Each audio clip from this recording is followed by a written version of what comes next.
Greetings, I'm John Duvall. Welcome to another Truth Factor discussion. We'd like to thank you for taking your time to join us for today's Bible study.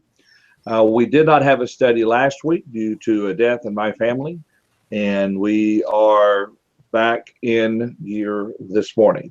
Morning, gentlemen. How are y'all doing? Brian, let's start with you. We're doing good, ready to go in 1 Peter chapter 5. All righty, sounds good. Eric, how are you doing today? Doing great. Looking forward to the study. Wonderful, wonderful. Tom, are things good with you out on the West Coast? Yeah, things are doing well. If I could take just a real quick question, let you know that this coming Sunday, we're starting a gospel meeting out here. So if for some reason you all are in the Los Angeles area, Brother J.R. Bronger is going to be with us for the week, and we would certainly like to have you with us. But things are going well, and as always, looking forward to the study. All right, sounds good. I hope the meeting goes well. Tom, Paul, how are you getting along today? Doing just fine, and glad that we have a number of folks who have joined us. If you're in the chat, can see that you're watching us live. If you click at the bottom, it gives you several below the chat window. It gives you several options to log on. The easiest of which is just to be a guest. And you can type in your name and let us know who you are. And when you do that and log in that way, it will allow you to make comments and ask questions. And we'll try to do a little better job this week of bringing those in. Good point. Good point. We'll definitely do that. And Wayne, how are you getting along today? I'm doing very well. Looking forward to the trip I'm going to make to India next month. And I'm also looking forward to today's study. And so looking at 1 Peter chapter 5. Sounds good. Sounds good. Hope you have a good trip to India. Yeah. Hope it goes well for you. All right. We didn't make much progress 2 weeks ago. We had begun 1 Peter chapter 5, verse 1, and concluded our study having talked down to verse 2. I've got to go back and watch the study, Paul. I don't know if I really remember what we talked about that took up so long for just 2 verses. Yeah, I don't remember either, John. Was it elders? Because Yeah, we got into a really good discussion about elders and such. So it was and whether or not elders, the oversight of elders, and whether evangelists had what kind of authority they had. It was a really good discussion. Oh, that's right. That's right. Which you got me thinking about something after that discussion, Brian, about the qualifications for evangelists. I was reading through, studying through 1 Timothy again, and it is interesting how Paul says evangelists must blah, blah, blah, blah, blah, but we never actually take those things and say, in order to be an evangelist, you must blah, blah, blah, blah, blah. Right. You know, you just kind of like, well, if you want to preach the word, be a preacher, go preach it. Yeah. A lot of times we say, well, if you go through a preacher training, you're qualified. So it's kind of interesting how we do look at those things differently, and neither here nor there. Like I said, I not necessarily too much of a thing to consider, but I do think that a lot of men who want to be evangelists need to consider whether or not they're qualified by the scriptures. I think that's a good consideration. I mean, can you imagine if we treated the qualification of elders and deacons the same way we viewed the suggestions for Timothy and an evangelist? Right. So it's something to think about, at least. Something to think about. All right, so let's go ahead and read. Let's go ahead and read again the first 8 verses of the text here. And Paul, if you would, once I get this shared, would you mind reading that for us? And you're reading from the ever faithful New King James translation, aren't you? Well, that's what I'm reading from today anyway. All right, hang on just a second. I am a little bit. You know what happened? No? Where am I? Don't say in my office. I know where I'm at. Here we go. Oklahoma. All righty. Now we're good to go, Paul. Sorry about that. Okay, there it is. Okay. We'll read 1 Peter chapter 5, verses 1 through 8.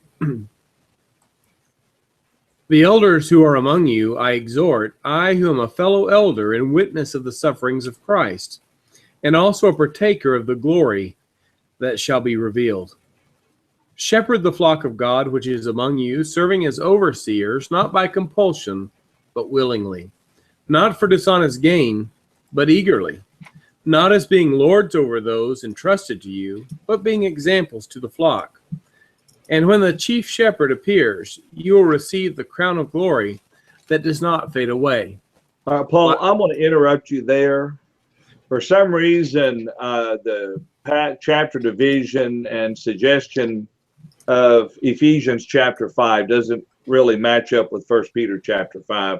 And that's what I was looking at a while ago. So, okay, well, we'll just do stop there, verse 4. 5 to start with there. Yeah. All right. So we've already talked about verses 1 and 2 there, how that he makes the point that he is exhorting the elders there with an exhortation. And he begins that exhortation in verse 2, reminding them to shepherd the flock. And one of the things I do remember now that we talked about last week had to do with what congregations may or may not have had elders. You know, we kind of talked about some of the clear passages, but the congregations throughout, you know, what we see at the start of the letter, he addresses the congregations throughout certain regions there. And we take from this verse that clearly there had to be some elders, you know, within that region, of course, there. But the first thing he says is shepherd the flock of God, which is among you, serving as overseers, not by compulsion, but willingly, not for dishonest gain, but eagerly. I'm not certain, did we talk about that last phrase, not for dishonest gain, but eagerly, last week? I know we talked about compulsion, and I don't remember and we might have mentioned the dishonest gain. Well, let's talk about that for just a moment. What are your thoughts on when he says they're not for dishonest gain, but eagerly? Because we're hitting to the heart and the motive of why some would have served. The way this comes across, certainly in the English language, is that he's drawing several contrasts there. You know, not by compulsion, but willingly. In other words, not forced to it because you are willing and you want to do that, not for dishonest gain, but eagerly. There seems to be, you know, some access to resources that may have been a temptation for some. There are some who should be very careful if they are tempted with greed not to have access to certain things. You remember Judas, it says of him as one of the apostles that when the box of fragrant ointment, why was it not sold, he asks. And in looking at that, it said he didn't really care about the poor, but that he had his hand in the money box. I suggested in a recent lesson here that he should have passed that money box off to someone else because he knew that was a temptation for him. And it may be that, you know, the person who would want to serve as an elder needs to make sure that he has the right motivation, the spiritual motivation behind that, watching for souls, shepherding, in that work. Okay. Well, Eric, let me ask you this. Would you connect this with 1 Timothy 5:17, where it says, let the elders that rule well be counted worthy of double honor? Well, that would certainly be one temptation that you know, we see that was also a problem for false teachers as well. Some were motivated by greed. So I think it's the kind of the combination of those two, that there's the possibility of being supported financially, and then there was also the responsibility of being a manager of the money. In fact, it's ironic. I just got back this morning from going to the bank. My name is on the Cub Scout bank account here, and we just recently appointed a new treasurer for our PAC, and so we met at the bank so she could get authorized to have access to the funds. And obviously, with those kind of positions comes the opportunity to abuse that, to not be honest or not be a good steward or good manager. And you know, we see examples where monies were collected and delivered to the elders for distribution in Acts. And so, you know, there's going to be financial accountability that's required of an elder. Okay. Any other thoughts or comments? I mean, 1 Timothy 5 seems to indicate that elders were sometimes paid for their work, which you don't see a lot of that today, but you know, that's what the text says. The scripture says you shall not muzzle the ox while he is threshing, and the laborer is worthy of his wages. Right. So it could just be simple as Peter saying, don't do it for the money, do it because you want to. The fact that he contrasts greedily with eagerly, sordid gain with eagerness. The idea is that this isn't something you do because there's a paycheck in it. This is something you do. They didn't have checks back then, but this isn't something you do because there's a paycheck in it. It's something you do because it's something you want to do. And it could just be that simple. Okay. And that's what I'm wondering too, if that's what we're looking at here. How many of y'all have worked with congregations where the elder is supported by the congregation and is not serving as a local evangelist? So, say it again, John. I was wondering if anyone's worked with a congregation where one of the elders were supported by the local congregation and he wasn't serving as an evangelist as well. Well, I know where Tom is at, but I think one of the elders is supported, but I also think he used to be the evangelist. So I think that it might have been a retired situation where he's was. So beyond that, Tom had to step out because of a computer problem. But that's really all I know. I don't know of any circumstances. I've never been in a group that did that. No. I know the congregation, I think, if I've got the facts right, and it's been a couple of years, so I may be off, but I think the congregation where my wife grew up, one of the elders there was supported. But he had retired, and he worked at the building probably about as much as a local evangelist did, if not more. He'll spend his days there studying and helping to organize and so forth the work of the other elders, as everything like that. It's interesting. Would anyone disagree that the fact or the general truth that we tend to not pay elders but always pay preachers is pretty much strictly a tradition? Yeah, it's definitely cultural. I'm not convinced it's a good tradition. Yeah, I agree. I know that I was in a congregation once where one of the men who could have been an elder struggled because of his work taking him away all the time and wouldn't even consider the idea of supporting him as a elder. We could have had elders if that had been the case, perhaps. Yeah. I mean, it's our default to have full-time preachers and part-time elders in terms of payment. It's our default to say that, the preacher should should do everything he can to not make tents, but the elders have to make tents. That's been the default position in a lot of groups, and I'm not convinced that's a really good default to have. There's an interesting, you qualified your question, John, with does anyone know of a congregation where the elder is not supported who is not also a preacher, right? Mm-hmm. Yes. But if you look at what he says in 1 Timothy 5:17, he says, especially those who labor in preaching and teaching. So it seems to have in mind the kind of elder who is also fully devoted to teaching and preaching. And so, it isn't the idea of a board member who is some corporations, there's a pay that comes along being a board member. They may meet once a month or whatever, but you just get some consideration for that. But that doesn't seem to be the picture that's painted here. Yeah. Instead, it's someone who is fully devoted to that work of being an elder, including the teaching and preaching part. It's not unlike the expression is not unlike what you see in Acts 18, where Paul, he's making tents at Corinth, but then when Silas and Timothy come, then he devotes himself fully to the word.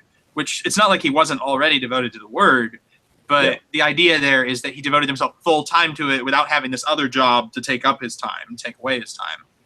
That's the same kind of sentiment you have in 1 Timothy 5:17.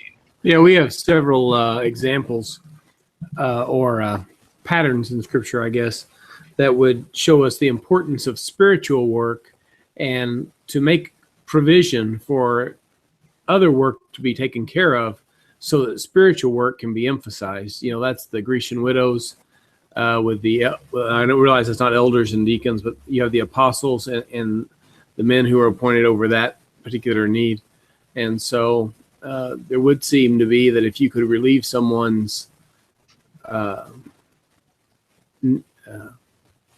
physical responsibilities so they could engage in this work of shepherding even to a greater extent, that there at least is a pattern for that. Yeah. I do like the point, though, that Eric was bringing out. I think in all elderships, every elder should have the ability and the knowledge to say to the local evangelists, we've got a problem with the congregation. We're going to preach for the next couple of weeks so that we can deal with the problem. Elders need to be capable and knowledgeable enough to step in. And let's say, but before I started serving as an elder, going back right after I first moved here, there was a couple of times where one of the elders brought a lesson because they wanted to deal with a specific issue, and not just from the evangelist, but from one of the shepherds dealing with it. And I think sometimes there might be the tendency to point someone to serve as an elder. He doesn't have a lot of Bible knowledge, and he's not really a good apt to teach, but it helps us to have 3 or 4 or 5 elders, and it needs to be considered seriously what's expected of them. Now, there's a comment in the chat room by, I think we have a new person joining us today. Paul, would you want to bring in Mr. Mike Davis's comment? Certainly, I'll be happy to do that. Let me go ahead and grab the text here. Mike says, as well, some elders also preached and were financially supported. None were to preach or shepherd for money, but must do it for the sake of souls. Yeah. It's a very good point, Mike. Very good point.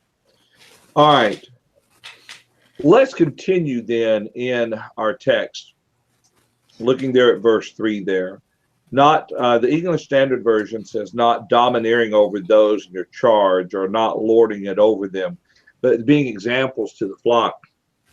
And I think 2 weeks ago is slowly coming back to me as we talk about this. I think we may have talked about this.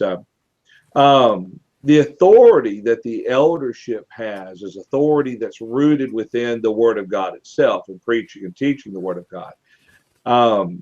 I don't believe that God has put overseers of the congregation so they can tell the brethren what to do, make decisions for and lord it over and say you have to do this. I think, matter of fact, the times where the elders have the authority to say you have to is coming down to when we're preaching the Word of God and teaching the Word of God. But yet there are matters of judgment, obviously, decisions the elders would make that are matters of judgment. Congregation should have respect for it. But what are your, Brian, when you think about the statement here, not domineering or not lording it over, what are your thoughts about that? Have you maybe had any bad, you don't have to give names, any bad examples of that? Yeah, well, that's an interesting question. A couple of weeks ago, I want to say it was Eric, made the comment that tends to be the thing that if somebody is frustrated with the elders, that's the card they kind of pull out a lot of times and say, well, that's what it is. But conversely, of course, it really is an issue because it would have been brought up here if it was not. And it really is a tough one because in a lot of ways it's a very subjective question about what is lording over, that you're speaking to the intent and purpose of somebody's decisions a lot of times. And I'm not sure that there's an easy answer to saying when is it lording over and when is it exercising concern for the soul, other than it might be the case. I recall somebody once saying that if the majority of the congregation assumes or sees it as lording over, then you need to consider that it might be, even if the elder doesn't reasonably see it that way. And I've always thought about that statement, that might be a consideration, but I don't think that there is an easy objective statement to say it crosses over that line. Mm-hmm. That's a good point. Wait, so something's a judgment call? Yeah. Well, the fact, Wayne, I'll ask you this, the latter part of verse 3, he says, but being examples to the flock. Do you think that we might draw just a real thin connection with the example of the Pharisees who were domineering over the people, and Jesus says, do what they tell you to do, but don't do what they do? Do you think maybe because of that latter half, it might be suggesting a warning not to be hypocritical? Don't be the sort of person who, gives all these big commandments and talks big, but then isn't willing to actually lift a finger to carry the burdens they lay on others. So there's probably something to that. I think it's interesting, this term for lording it over, it's only appears 4 times in the New Testament. One of them's here. 2 of them are in the parallel accounts in Matthew 20 and Mark 10, where Jesus is talking to his disciples And he says that, the rulers of the Gentiles lord it over them. Their great men exercise authority over them. But it is not this way among you. Whoever wishes to be great among you must become servant. Whoever wishes to be first among you must become slave of all. Because the Son of Man did not come to serve, did not come to be served, but to serve and to give his life a ransom for many. And the whole idea, does Jesus lord it over us? He is Lord over us, certainly. But he doesn't lord it over us because he came down to our level and he actually became a servant to us and he submitted to us. And in so doing, he showed us the way we're supposed to act. He still has authority. We still have to submit to him as Lord, but he did not lord it over us. He became an example to us, the chief shepherd, if you will. And in fact, Peter's call here in 1 Peter 5 is to imitate Christ. You all are shepherds, but when the chief shepherd appears, you will receive the unfading crown of glory. It says you don't lord it over the flock, you become an example to the flock. The other instance of lording it over is in Acts 19 and verse 16, where the demon-possessed man jumps on the 7 sons of Sceva and overpowers them. He lords it over them. He makes them do what he wants, beats them up, essentially. And I mean, the exhortation to elders here is, like many exhortations to elders, it is applicable to all Christians. You don't lord it over somebody. Sure. If our job is if we think that we get people to be spiritual by putting a gun to their head or putting a sword to their throat and saying, you better straighten up or you're going to get it, you're not really changing anything. You might get them to do the right thing externally, but you haven't changed their heart. There has to be some kind of a moral persuasion, some kind of example, some kind of a sacrificial behavior to compel them. That's what Christ does with us, essentially. He shows us the example of how to live, and he behaves in that way. The other thing that's, of course, interesting is, when you see the conflict between the congregation and elders, there's that's the most frequent accusation, like you said. They're lording it over me. But how often do we see congregants trying to lord it over the elders by manipulation and by deceit, by trickery, by trying to get around what they say because, you're not the boss of me. You don't tell me what to do. Well, that's the opposite of submissive behavior. It's the opposite of being an example. And so it's that lording it over can go that way. But at the same time, care must be taken because, how many times have you met an elder who admitted to lording it over the congregation? Well, what he was doing was never lording it over. And so, it's perception. You can mince words. You can say, well, this isn't lording it over. This is, but the point is, we need to understand the difference between having the authority and abusing the authority, I guess. Yeah. To me, what kind of comes to mind is when an elder says, you have to do it because I said so and I'm an elder. Mm-hmm. I think that's, I think John, Go ahead. I'm sorry. What did you say, Brian? I'm sorry. I shouldn't have jumped in. I was agreeing with John. I was noting that the PDA paraphrase here says that elders must not be on a power trip, but lead the flock by example. Power trip. I could handle that. The PDA paraphrase is Paul David Adams. Yeah. Okay. I'm about to say I haven't heard of that one. So I was thinking public display of affection. I hadn't heard of that. That's a Florida college thing. Tom, any thoughts or comments on it before we continue on? No, I've been listening, and I think you all have covered it. I did want to mention Brian, you were asking the question about paid elders, and Brian mentioned us here at Bellfire. We do have our former preacher is still here, and he is a paid elder, and he steps in for me whenever I'm on vacation or whatever the circumstance might be. So you do have an example of that there. And obviously I appreciate everything the points you've made about this is something to be done honestly and with integrity, which is the ultimate point that is being made here. All right. Thank you, Tom. Thank you. Ultimately then, we see the reason why, verse 4. I got to get rid of the word out of my vocabulary. Wayne, And what you were saying a while ago, hey, Mike, there you are. Welcome to the study as well. Wayne, Glad to finally catch up.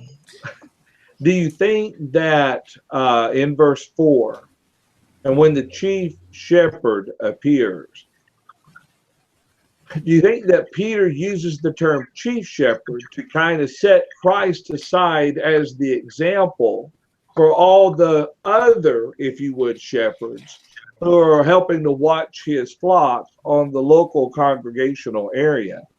I mean, could we kind of look at that and say that? That's why he says chief shepherd, because he's talking to non-chief shepherds.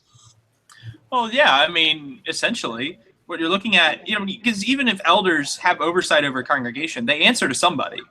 And in this case, the shepherds are going to answer to somebody. And in this case, they're going to answer to Jesus, who is their chief shepherd.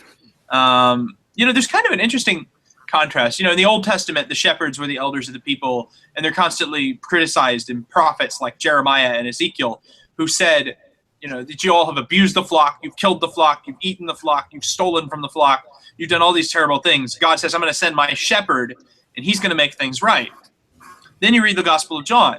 Jesus says similar things. I am the good shepherd. All who came before me are thieves. And, he kind of makes all these exhortations that, you Pharisees are bad shepherds. I'm the good shepherd. And at the end of the Gospel of John, one of the last instructions he gives to Peter, feed my sheep, over and over. Now the good shepherd leaves some new people in charge, and Peter again makes the same charge here to the other elders. He calls himself your fellow elder and witness of the sufferings of Christ. Y'all are in the same boat as I am here. We have an obligation. Feed the sheep, because the chief shepherd is going to come back again, and we better not be like those last set of shepherds. That's a good point. Eric, any thoughts on it? No, I appreciate the discussion. I've been eagerly listening just because I know of a congregation where this was the maybe the chief complaint, I think, and I've heard it from. Well, I better not say anything else about it. And the response to it was the local evangelist did a sermon on what it means to lord it over. To try to help the congregation understand, so this charge isn't sort of just tossed about, and I thought maybe that would be something good to teach on sometimes, just so that everybody understands, what it means. Yeah, sorry, didn't mean to step on you, Eric. I was going to add that what's interesting about that application is it's not just to the eldership; it's the husband and wife relationship, it's the parent and child relationship. That a lot of these relationships, this idea where one person is commanded to submit, another person is commanded to oversee, in a sense, that a lot of times that there's not an authority. In other words, a husband doesn't have the authority to compel his wife to submit to him. She submits for the sake of Christ. And a lot of these things have that parallel in them, so that it's not just an application for elders, it's an application for husbands, for parents, for employers. All of these things are part of our Christian relationship. Yeah. I don't know how much you all discussed this as I was getting my computer reloading and all this kind of stuff, but talking about being examples to the flock, that doesn't mean that they don't have any authority. That doesn't mean that they cannot give instruction, which is why I think he's talking about, make sure that you are not lords, but yet at the same time you have command, and there is something to be said about that. I also, when I see this idea of the chief shepherd in verse number 4, I think the ultimate point he is making here is that they are going to stand in judgment. That's the ultimate point, and it's just Peter's way of describing Jesus in relationship to the discussion, dealing with the responsibilities of elders. Okay. You might just, and this is just a short cross-reference, because I don't want to take us far away from 1 Peter chapter 5, but on that statement with verse 4, you might cross-reference John 10. Where it talks about Jesus being the good shepherd, and that's a good place to go to understand the concept of the chief shepherd. Absolutely. See, to me, in the practical application, and Brian, this does harken back to what you're talking about in relation to the husband-wife as well. We talk about authority. Let's rule out, for right now, let's set aside the commands of the Bible for just a moment. That's a clear, understood area of authority. You know, the elder says, look, the Bible says you need to do this and you need to do it. Set that aside. The practical application, oftentimes with elders having the oversight, meaning is the elders will make decisions for the congregation, then tell the congregation, then expect the congregation to abide by those decisions. Same way with the husband and wife. You know, we see the wife being submissive to the husband.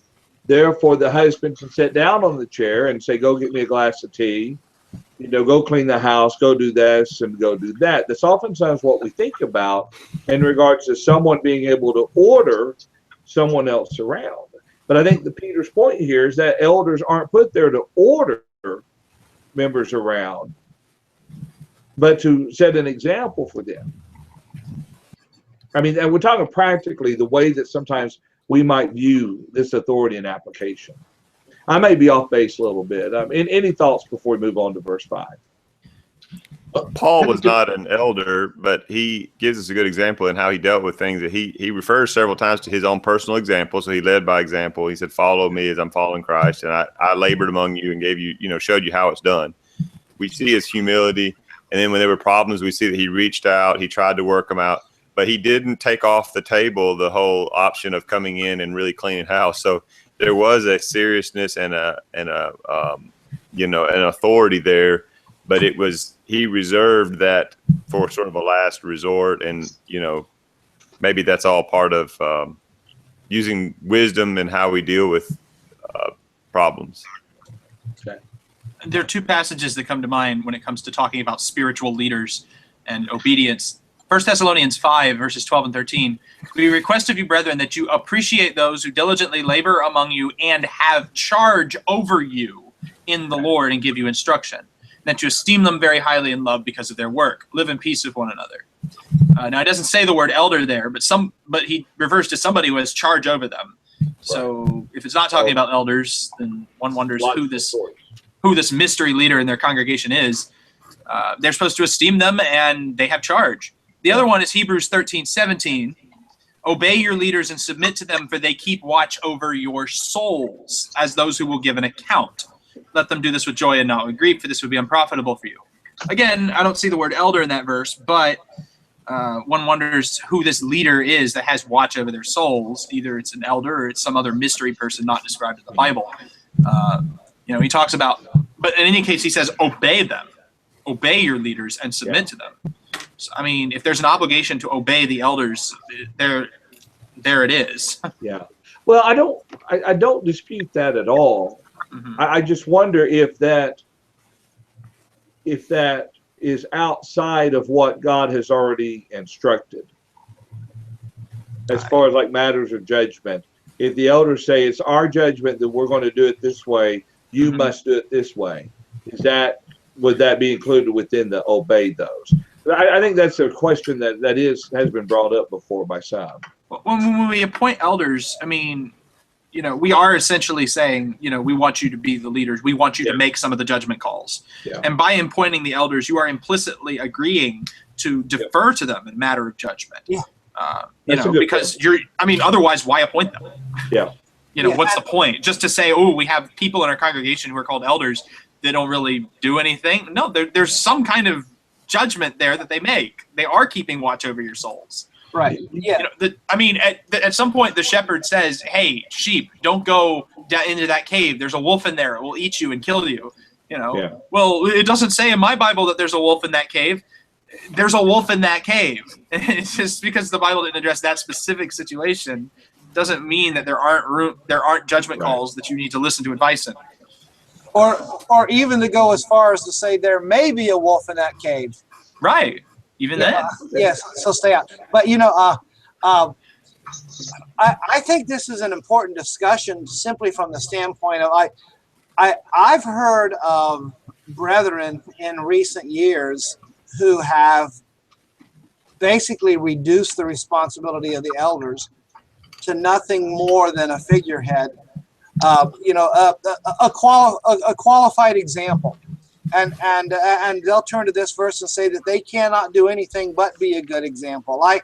I do not believe that. I believe that there is an authority that is associated with it, and there is a sense in which the congregation needs to submit to whatever their decisions are. I mean, it's for the sake of unity, Sure. which is why the elders are so strongly admonished as to how to behave themselves in leading the congregation, such as the not being lords. Yeah. I mean, that's why that is there. That's why the qualifications say that you're not doing this for dishonest gain. And if you go to 1 Timothy 3, Titus 1, you find those in the qualification there, the reputation that they have. They've got a humility about them. So they are going to make decisions for you in your best interest. Now, being human, I promise you they will make mistakes. And I promise you there are times that they will make decisions where they will absolutely blow it. And but if they've got the proper attitude when they figure that out, they will correct it. And they will make the appropriate adjustments and such. But at the same time, there still has to be that respect there, and there has to be the authority that is there.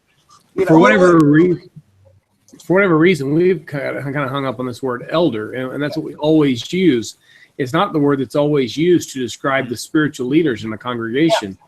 And in describing their work, it's most commonly to do the work of a shepherd. Yeah, exactly. And that really gives us the complete picture, I think, of who these men are. Yeah. It might be a good idea instead of, and I know that this would break tradition or anything, but instead of referring to them as the elders all the time, refer to them as the shepherds. We do. As a reminder. I mean, what's the concept of them being elders? It's they're older and experienced, and that is a quality that needs to be there. Not necessarily old, but older. I mean, there has to be a depth of experience. But the idea of the being shepherds, I like the idea of calling them the shepherds, or if you want to use the term pastors, and deal with the fallout, whatever's related to that. It certainly applies. I mean, bishops. You really want to have fun? I wanted to add something on a different vein that I just think is an interesting little side note. By Jesus being called the chief shepherd, I think it's really interesting that when you consider the works of the church, apostle, prophet, evangelist, pastor, teacher, deacon, that throughout the scriptures, every one of those roles is also identified to Jesus being the chief one. He's the chief priest. We're priests. He's the chief apostle. He's every we might correctly or incorrectly use the word office to describe that, but it's interesting that Jesus gets assigned the chief role of that work throughout the scriptures, and it's kind of a neat thing to think about, I think. That's cool. I never noticed that. Doesn't Paul call him the chief husband in Ephesians 5? Well, out of all the husbands that are out there. Yeah. But although he doesn't He's say an example of the husband, but he does the same thing though, because he, in his relationship to the church, the husband uses that as an example towards his relationship to the wife. But that's a good point, Brian. I like that. Yeah. All right, let's see. Paul, I stopped you one verse earlier, depending on what commentary you choose to read there in verse 5. We'll talk about that here in just a moment. Eric, I've got a sense that you might have had something on your brain that we could talk about for a minute or two. It's kind of like what Johnny Carson used to do. Swami. Yeah, Swami. A priest, a pastor, and then he blows it. No,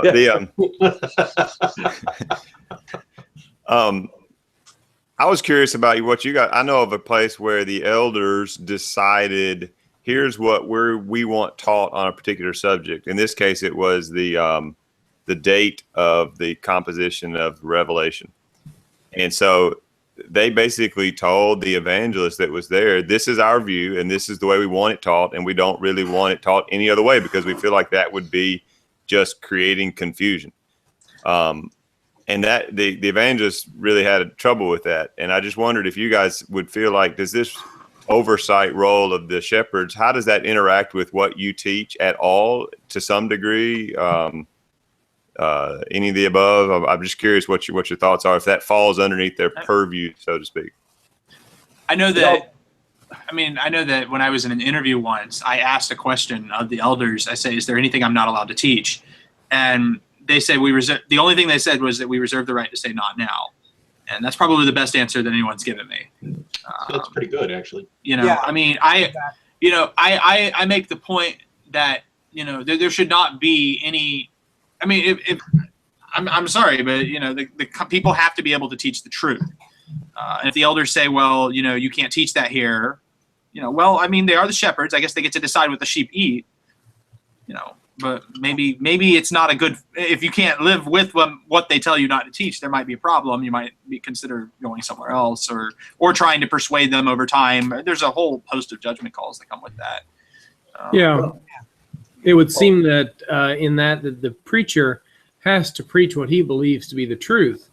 The elders have to say that if that's a danger to, if they have a difference of view on that, and if that's a danger to the flock, that they might say, well, then we're not going to permit that teaching to take place from you any longer. And so the preacher might have to find someplace else to do that work.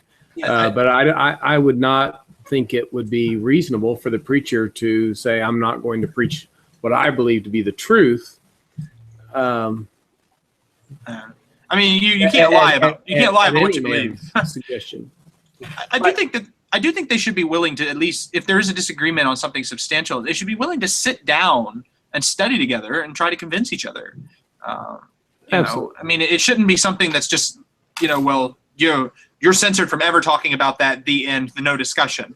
Well, are you at least willing to show me from the scriptures why you think I'm wrong? That's in dealing with this, basically here, and this is probably true with all of you, the elders basically, they just want me to preach the truth, and they want me to preach the whole counsel of God. Now, having said that, there have been times when I have been approached by the elders and requested to address a particular subject.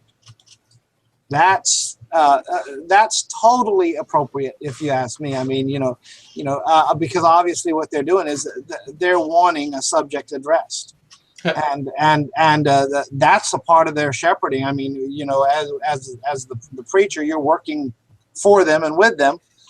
From that, and I guess we get into that debate, but that's the bottom line. Is we need to preach what is needed, and if the elders observe there's a need, then obviously we need to take part in that. And I will give one little quick defense here. I've heard of times before where elders have said not to preach on a particular subject, and they're probably wrong, in dealing with that. Because, like I've said before, typically if a congregation doesn't want a certain subject addressed, it may be, chances are that's what's needed. But at the same time, what if you've got a preacher that has a hobby? Mm-hmm. He has a subject that is a hobby, and the elders come to him and say, you've said enough about that. Quit preaching on that. And it's not that they disagree. It's just they're making the point. There's other things that need to be addressed. And, as you preach the whole counsel of God, you cannot be a hobby writer on this subject and make your pulpit the brotherhood pulpit, exposing some error, and every time you hear of a preacher who says something about that particular subject, then, I got to address that. Because I mean, we've got preachers who think so. I do not think it's unreasonable for an eldership to tell a preacher, you know, you've preached on that enough, and that goes along with what Wayne was saying there. The idea of not now. You know, I mean, it could be that kind of an idea. We've had that addressed, and we've got our reasons. Anyways, that's just my thoughts on that. All righty. We've got a couple comments in the chat room real quick. Paul, would you mind introducing those into the study? Be happy to do that. I'll try to pick up where you've identified there. Mike says that even elders can learn. Therefore, a very open discussion and study must be fervent and frequent between all. And I would agree that, with Brian, that's said well. Ken Sills brings in that wise elders should be willing to state subjects like this before they invite a preacher to work with them. They should be wise enough to recognize controversial issue among the flock and speak about such things to the evangelist before he comes to work with them. I think that's an outstanding point, Ken. And as you think about that, maybe, again, the timing and the way in which that's presented is as important as making sure that the truth is presented. Yeah. And Mike Davis says, this is why I always ask the elders to review my class material before that subject is taught. We discuss these things often. Okay. And that's a nice approach, Mike. Definitely. Well, what do you think, Eric? Very, very interesting. I talked to you